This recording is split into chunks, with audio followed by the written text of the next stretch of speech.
এ কি কাণ্ড! মানুষের মানসিক অবস্থার কি পরিণতি হচ্ছে!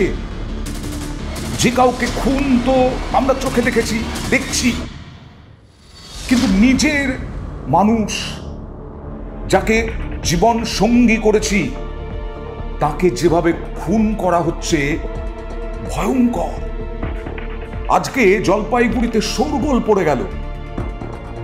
বউকে খুন করলো রমেশ রায়।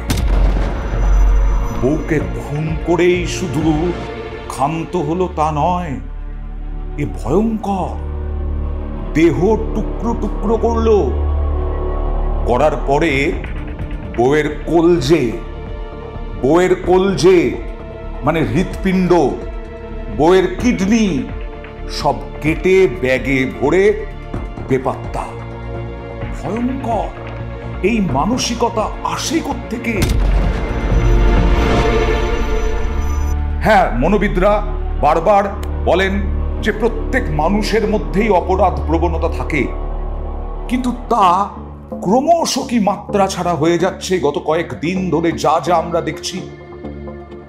রাজনৈতিক খুন, অপরাধ এগুলো তো বাড়ছে, দেখেইছি, কিন্তু তাই বলে নিজের স্ত্রীকে খুন করে তার কলজে নিয়ে ঘুরে বেড়াচ্ছে, তার কলজে ব্যাগের মধ্যে পুড়ে নিয়ে ঘুরে বেড়াচ্ছে।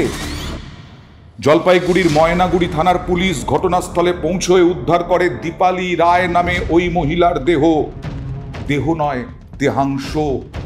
কিন্তু ততক্ষণে উধাও এই রমেশ রায়, অর্থাৎ তার স্বামী।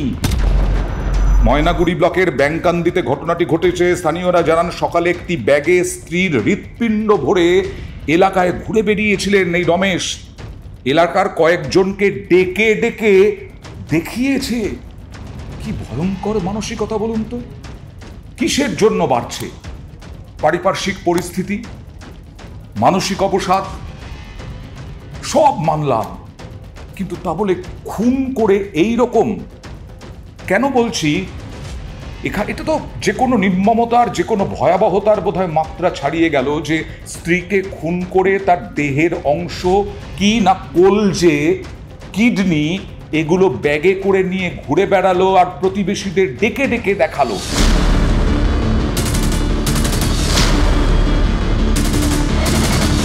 কিছুদিন আগে কোন্নগরে, সেও মারাত্মক।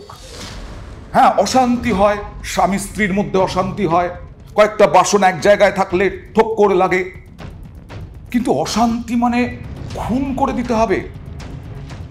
আমরা দেখেছি বিবাহ বহির্ভূত সম্পর্ক, তাতেও স্বামীকে খুন করা হয়েছে, বিভিন্ন ঘটনায় দেখেছি।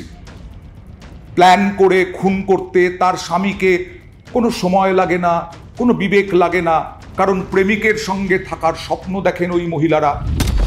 আর এখানে স্বামী খুন করছে অশান্তির জন্য। কোন্নগরে খুন করে দেহটা বাড়িতে রেখে তালা দিয়ে পাশের বাড়িতে দিদির কাছে গেল, প্রণাম করলো, প্রণাম করে আর যারা যারা আত্মীয় আছে তাদেরকে ফোন করে জানাচ্ছে যে আমি স্ত্রীকে খুন করেছি, জানিয়ে পুলিশে কি আত্মসমর্পণ। ভয়ঙ্কর। খুন করতে হাত পা কাঁপছে না, খুন করার পরেও অবলীলায়, একেবারে কোনো রকম বিবেক দংশন নেই, কোনো রকম অপরাধ বোধ নেই, কোনো রকম অনুতাপ নেই। এর আগে আমরা দেখেছি দক্ষিণ 24 পরগনায় বৌদির সঙ্গে জমি নিয়ে বিবাদ, সেই বৌদিকে খুন করলো, কুপিয়ে খুন করলো, গলা কেটে দিল, সেই মাথা নিয়ে সোজা যাচ্ছে থানায়, এবং লোকে দেখছে, বিভিন্ন লোক দেখতে দেখতে যাচ্ছে যে একজন তার বৌদির কাটা মুন্ডু নিয়ে হাঁটতে হাঁটতে সদর্পে এগিয়ে যাচ্ছে থানার দিকে। কেন ঘটছে? অনেকেই বলছেন ওটিটি এর জন্য দায়ী। ওটিটি যে সিরিজ, সেই সিরিজগুলোতে যে ভয়ঙ্কর দৃশ্য দেখানো হয়, সেই ভয়ঙ্কর দৃশ্যগুলোই দায়ী। হ্যাঁ, এটা তো ঘটনা, দায়ী কি দায়ী নয় সেটা তর্কের বিষয়, কিন্তু এটা তো ঘটনা। ওটিটিতে যে সিরিজগুলো আমরা দেখার চেষ্টা করি, সেখানে সেক্স, সেখানে ভায়োলেন্স, হিংসা, সেখানে রক্ত, খুন, তার কোনো ইয়ত্তা নেই, তার কোনো সীমা পরিসীমা নেই। কিভাবে নৃশংসভাবে খুন করা হয় ওটিটি সিরিজগুলোতে আমরা মুগ্ধ হয়ে দেখি, আমরা ভেতরে ঢুকে যাই। আর এখন তো মোবাইলটা কোনো ব্যাপারই না। যে কারো কাছে মোবাইল, যে কারো কাছে ইন্টারনেট, যে কারো কাছে ওই মোবাইলে বসে সারাক্ষণ আমরা দেখতে পাই ওটিটি দেখা হচ্ছে, সিনেমা দেখা হচ্ছে। এবং আপনি একটি বাসে বা ট্রেনে যত প্যাসেঞ্জার আছে তার মধ্যেও দেখবেন, লক্ষ্য করলে 99.9% লোকের চোখ মোবাইলে। হয় খবর দেখছেন, খবরের মধ্যেও নৃশংসতা, কারণ এই খবরগুলো দেখাচ্ছি আমরা, এবং তার সঙ্গে সঙ্গে ওটিটি সিরিজ সেইগুলোও দেখছি আমরা। এই হিংসা, এই অপরাধ ওটিটি সিরিজগুলোতে কি কমানো যায় না? এর প্রভাব তো একটা অংশে পড়বেই। দায়ী কি দায়ী নয় সেটা আবার বলছি, সেটা বিতর্কের বিষয়, কিন্তু প্রভাব তো এক অংশের মধ্যে পড়েই। আর সেই ওটিটি সিরিজ দেখেও খুনের চক্রান্ত করা যায়, খুনের প্ল্যান করা যায়। আর খুনের অপরাধ মনস্কতা মানুষের মধ্যেই থাকে, মনোবিদরা বলেন। ওইগুলো আরো চাগার দেয় এইসব সিন, এইসব ভয়ঙ্কর ভয়ঙ্কর দৃশ্য। এবং তাতে এখন অনুতাপ হারিয়ে যাচ্ছে, তাতে এখন বিবেক দংশন হচ্ছে না, তাতে এখন কোনো স্নেহ, মমতা, মূল্যবোধ সব শেষ হয়ে যাচ্ছে। খুন করতে হাত পা তো কাঁপছেই না, তার পরের অংশই বিরাট হয়ে যাচ্ছে। আর সেই বিরাট অংশের মধ্যেই আজকে লেটেস্ট হলো এই জলপাইগুড়ির ময়নাগুড়িতে। ভাবা যায়, নিজের স্ত্রীর সঙ্গে দীর্ঘ দিনের বাস, নিজের স্ত্রীর সঙ্গে সংসার, সেই সংসারের যিনি মহিলা, তাকে কেটে কেটে তার কলজে নিয়ে হাঁটছে গোটা শহর জুড়ে। আপনি হয়তো দেখলে বলবেন যে একটু নিম্নবিত্ত শ্রেণীর মানুষের মধ্যে না। আপনি দেখুন না, এই যে দে বাড়ি ট্যাংরায় কি ঘটেছিল। দে বাড়িতে ট্যাংরায় বিরাট ব্যবসায়ী তিন ভাই, আবার বলতে হচ্ছে যেই তিন ভাইয়ের প্রচুর ধার দেনা, প্রচুর কোটি কোটি টাকার সম্পত্তি তাদের। সেই তিন ভাই তো আত্মহত্যা করার চেষ্টা করে একেবারে প্রিয়জনদের মেরে।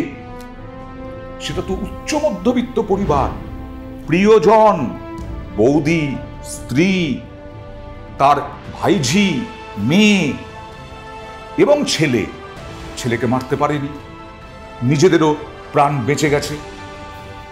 এই অপরাধ মনস্কতা আরো কি বাড়বে, এই খুন খারাপি এইরকম অবলীলায় খুন করে দিয়ে চলে যাবে। এখন সুপারি কিলারের দাম খুব কমে গেছে, জানেন? জিনিসপত্রের দাম বাড়ছে, সুপারি কিলারের দাম কমছে। সুপারি কিলারের দাম এখন 1 লাখ টাকা, 50,000 টাকা। 50,000 টাকা কাউকে দিলে পরে, খুনের বরাত দিলে পরে খুন করে দিয়ে চলে যাচ্ছে। ভয়ঙ্কর কাণ্ড না? ভয়ঙ্কর কাণ্ড।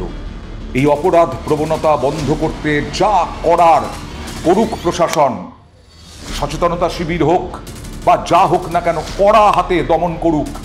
যেমন অনলাইন গেমিং বন্ধ করতে বিল আনা হয়েছে, আইনে পরিণত হচ্ছে, তেমনি ওটিটিতেও বা সিনেমায় চরম ভায়োলেন্স, চরম সেক্স, এইগুলোর ওপর যেন কিছু অর্থে নিষেধাজ্ঞা চাপে। কারণ একেবারে বাচ্চা থেকে 8 থেকে 80 আমরা বলি, সেই 8 থেকে 80 কিন্তু দেখছে এই ধরনের হিংসা, এই ধরনের নির্যাতন, অত্যাচার।